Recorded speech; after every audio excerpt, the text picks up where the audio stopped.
एक इम्पॉर्टेंट बात ऑब्जर्वेशन में आई है कि बहुत सारे लोग जो जुड़ते हैं ग्रुप कोचिंग में, पर्सनल कोचिंग में, they are very talented, they are very successful also, लेकिन और भी आगे बढ़ने में, उनकी जो फुल पोटेंशियल को यूज़ करने में जो एक ऑब्स्टिकल बात बन जाती है, वो क्या है? वो है फोकस।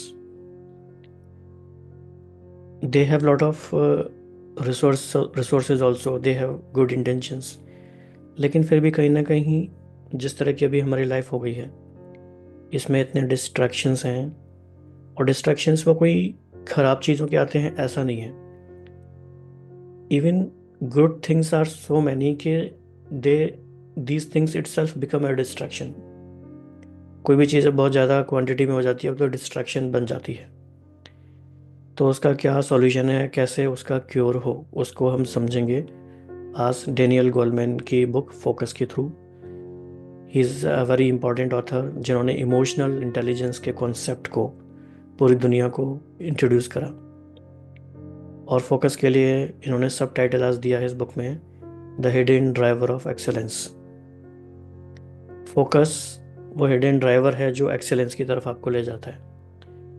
तो अगर हम चाहते हैं कि हम एक्सेलेंस की तरफ जाएं, तो फोकस के बारे में हमें काम करना पड़ेगा। तो आज हम कवर करेंगे 5 मेजर की इंसाइट्स इन दिस बुक, की टेकअवेज जो हम एक्चुअली यूज़ कर सकते हैं फ्रॉम द डे वन। तो पहली इंपॉर्टेंट बात है 3 टाइप्स ऑफ फोकस। ये बात हम बहुत बार बार कोचिंग में यूज़ करते हैं और बहुत इसका बेनिफिट हुआ है सबको। आपको शायद याद भी आ गया होगा 3 टाइप्स ऑफ फोकस कौन से हैं। Yes, inner focus, other focus and outer focus. ये 3 तरह के फोकस पे हमें काम करना है। तो इनर फोकस का वन वर्ड मीनिंग क्या है? Self awareness. जितना जितना हम खुद पे फोकस करते जाते हैं, इसके लिए बहुत अच्छा तरीका है किसी भी प्रकार का मेडिटेशन जो लोग करते हैं तो उनकी इनर फोकस स्ट्रांग होता जाता है, सेल्फ अवेयरनेस बढ़ती जाती है। सेकंड है अदर फोकस। ये क्या चीज़ है? ये नई बात लगेगी आपको। अदर फोकस में आता है, इसका वन वर्ड में हम कहें तो वो है एम्पैथी, यानी what other person is going through, या what other people around me are going through. Understanding of them is very crucial, because हमें टीम में काम करना होता है, हम रिलेशनशिप में हैं, हम ऑर्गेनाइजेशंस में हैं। तो ग्रुप डायनेमिक्स वाली जो बात जहाँ बात आती है, वहाँ पे अदर फोकस इंपॉर्टेंट हो जाता है।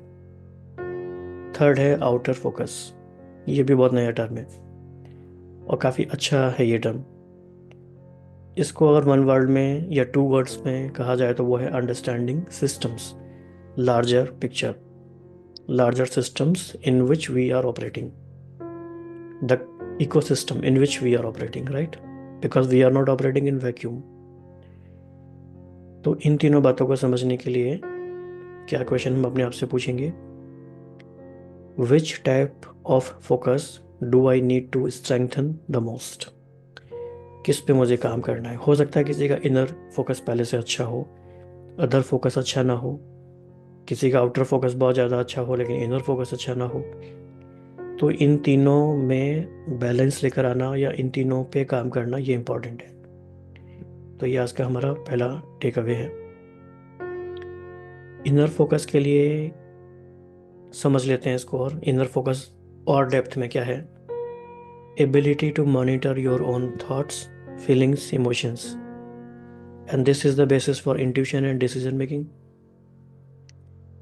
ये हम कैसे कर सकते हैं? आप सोचिए, इनर फोकस को डेवलप करना है तो क्या करना चाहिए? More and more silence in our life. और वो किसके थ्रू आ सकती है? माइंडफुलनेस कह लो, मेडिटेशन कह दो, कोई भी आप नाम दें। लेकिन जितना जितना हमारी लाइफ में साइलेंस इंटीग्रेट होता जाएगा, उतना उतना इनर फोकस क्रिएट होता जाएगा। बिकॉज साइलेंस की हेल्प से हमारे थॉट्स के बीच में स्पेस आता है, हमारे बीच में और हमारे थॉट्स के बीच में स्पेस आता है। And to create this space we need silence. Other focus, जैसा कि हमने देखा, ability to empathise with others, and this is the basis for all relationship and team work. ये कैसे हमारा डेवलप हो सकता है? To improve other focus, ask for feedback. क्योंकि जब हम दूसरों से पूछते हैं, फीडबैक लेते हैं, उनकी बात को समझते हैं, तब हमें पता चलता है कि क्या हमने उनकी बात को सही से समझा है या नहीं। इसलिए 7 habits of highly effective people में भी ये बात ऑथर ने इंक्लूड की है कि पहले उनकी बात को समझना है, फिर उनको समझाना है अगर कोई बात है तो। थर्ड है आउटर फोकस।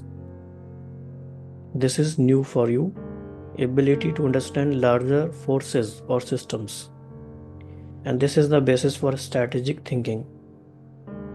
राइट, तो इस पे भी हम डिफरेंट तरीके से काम कर सकते हैं। सेकंड,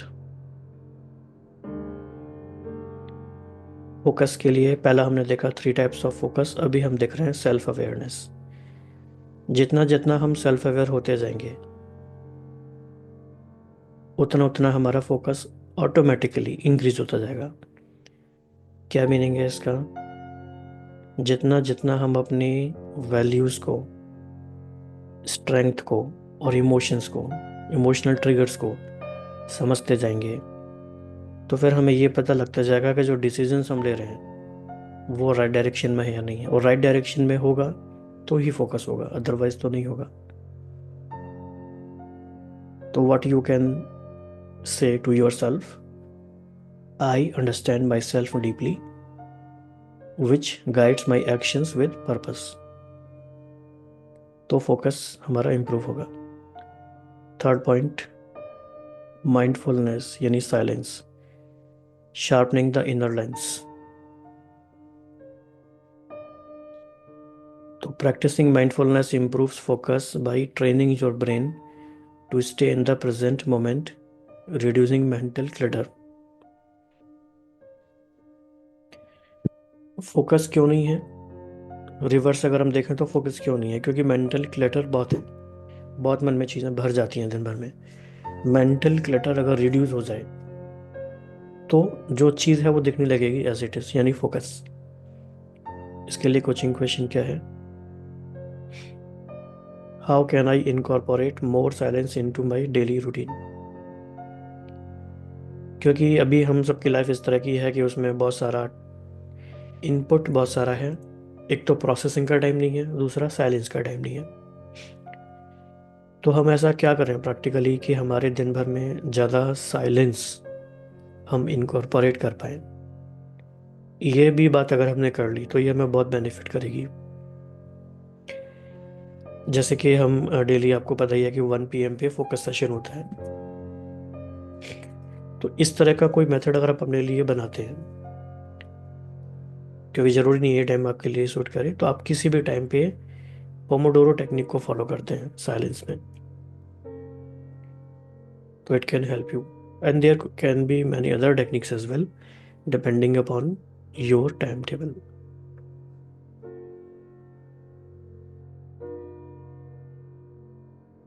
क्या प्रैक्टिसेस कर सकते हैं? Noise versus signal. ये भी हमें समझना है कि बहुत सारी इंफॉर्मेशन, बहुत सारा विजुअल इनपुट, ऑडिटरी इनपुट, बहुत सारा इनपुट आ रहा है, और इसमें मैक्सिमम नॉइज़ है जो हमें रिक्वायर्ड नहीं है, लेकिन हमारे ऊपर वो इम्पोज किया जा रहा है और हमें वो पता नहीं चलता। तो जितना जितना हम साइलेंस की प्रैक्टिस करेंगे, तो हम नॉइज़ को सिग्नल से अलग कर पाएंगे। Signal is what we need, noise is what we need to ignore. Second practice है, जैसे कि कहीं गंदा पानी है, मडी वाटर, आपने उसे थोड़ी देर के लिए स्टिल छोड़ दिया, वो पानी शांत, सेटल डाउन होता जा रहा है, बैठता जा रहा है। जो गंदगी पानी में सारी वो नीचे बैठती जा रही है। Water is becoming clear and clearer, now we can see through the water. And same thing happens with the mind. जैसे ही हम साइलेंस में बैठते हैं, तो मडी वाटर की जो मेटाफर हमने यूज़ किया, वैसे ही वो सारा सेटल डाउन हो जाता है नीचे, and we can see the things clearly. Fourth, systems thinking, ये बहुत इंपॉर्टेंट पॉइंट है इस बुक का, इस पर ध्यान देना है। अंडरस्टैंडिंग द बिगर पिक्चर, कई बार क्या होता है कि कहीं से भी इन्फ्लुएंस होके कुछ भी शुरू कर देते हैं। किसी ने कहा ये कोर्स बहुत अच्छा है, हमने वो शुरू कर दिया। किसी ने कहा ये बुक बहुत अच्छी है, हमने वो पढ़नी शुरू कर दी।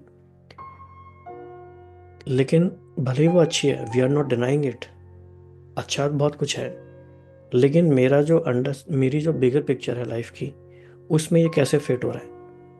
अगर मेरे डेली के टास्क, मेरे हर दिन के काम, जिस पे मैं 6 घंटे 8 घंटे लगा रहा हूँ, अगर वो एक लार्जर पिक्चर में फिट नहीं हो रहे, तो वो तो वेस्ट ऑफ टाइम हो गया, क्योंकि उसका रिजल्ट आएगा नहीं। फिर 2-3 महीने बाद फिर हम कहेंगे यार ये तो कुछ हुआ नहीं, फिर हम चेंज करेंगे डायरेक्शन, फिर 2-3 महीने लगाएंगे, फिर कुछ नहीं होगा। और ऐसा क्यों हो रहा है? क्योंकि अगेन अब पहले से हम फर्स्ट पॉइंट पे जाते हैं, inner awareness, inner focus. Self awareness नहीं है तो हम इन्फ्लुएंस हो गए, इन्फ्लुएंस हो गए तो हमने राइट डिसीजन नहीं लिया, राइट डिसीजन नहीं लिया तो हम फोकस नहीं कर पाए, तो फिर वो फ्रस्ट्रेशन बनी ही रहती है। इसलिए I need to see the bigger picture of my life as well and the ecosystem in which we are working. तो इसमें बहुत इंपॉर्टेंट ये विजुअलाइजेशन है या एक माइंडसेट है। I see the interconnectedness of life and make thoughtful decisions. So in NLP we also call it ecology framework, क्योंकि मेरी लाइफ की बहुत सारी बातें इंटरकनेक्टेड हैं और मेरी लाइफ की बहुत सारी बातें और लोगों की बहुत सारी बातों के संग इंटरकनेक्टेड हैं। तो जब ये इंटरकनेक्टेडनेस समझ में आती है, then we make thoughtful decisions because we know this decision is going to impact lot of things in my life and lot of things in others life as well। इसलिए ये इम्पॉर्टेंट है।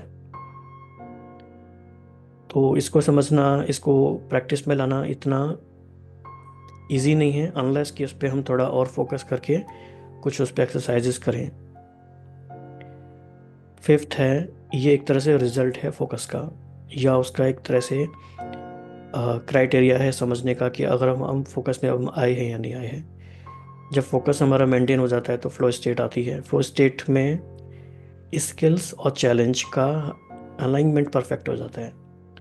मतलब कि आपको कोई ऐसा काम दिया, सपोज आप सोचो कि ऑफिस में आपको काम दिया जो बहुत मुश्किल है, जिसको करने की आपके पास स्किल नहीं है, तो आप क्या करेंगे? आप फ्रस्ट्रेट रहेंगे पूरा टाइम, आप वो कर ही नहीं पाएंगे। लेकिन कोई ऐसा काम दे दिया जो आपको बहुत अच्छे से आता है, जिसके करने के लिए आपके पास स्किल्स हैं, तो आपको वो करने में मज़ा आएगा और आपकी फ्लो स्टेट मेंटेन हो जाएगी। तो it is a state of deep engagement where time feels irrelevant. फिर कितना भी टाइम निकल जाता है पता नहीं चलता, कहते हैं जैसे कि टाइम फ्लाइज। तो deep engagement, flow state, skill और चैलेंज का मैच, इन सब पे हमें ध्यान देना है। इसके लिए आप एक प्रैक्टिस कर सकते हो जो हम कोचिंग में अक्सर कराते हैं, फ्लो जनरल। क्या करना है इसमें? अपने टाइम ट्रैकर को देख के या टाइम लॉग को देख के ये फोकस कीजिए कि ऐसा पूरे दिन में कब कब हुआ, कितनी बार हुआ, कितनी ड्यूरेशन के लिए हुआ, क्या फ्लो स्टेट में गए, या पूरे वीक में ऐसा कितनी बार हुआ। और जब जब ऐसा हुआ आप उसे किसी कलर से कोडिंग कर लीजिए। तो ये bright spots in your day are indicating towards your deep engagement, your perfect alignment state. और वही हमें बताता है कि yes, this is the direction of my life where I need to go, या इन्हीं एक्टिविटीज़ को मुझे और बढ़ाते जाना है। राइट। तो ये फोकस के बारे में आज हमने देखा कुछ इंपॉर्टेंट बातें। तो जैसे ही हम ये बातें समझते हैं, ये एक्शनेबल हैं, इसे हम अप्लाई कर सकते हैं, इसके बेसिस पे अपना हम थॉट प्रोसेस चेंज कर सकते हैं और अपनी लाइफ को डिज़ाइन कर सकते हैं, और अपनी वीकली प्लानिंग को भी हम इसके अकॉर्डिंग एडजस्ट कर सकते हैं। कोर्स करेक्शन तो करना ही है। Right. So this is your book focus the hidden driver of excellence by Daniel Goleman. See you, कल मिलते हैं।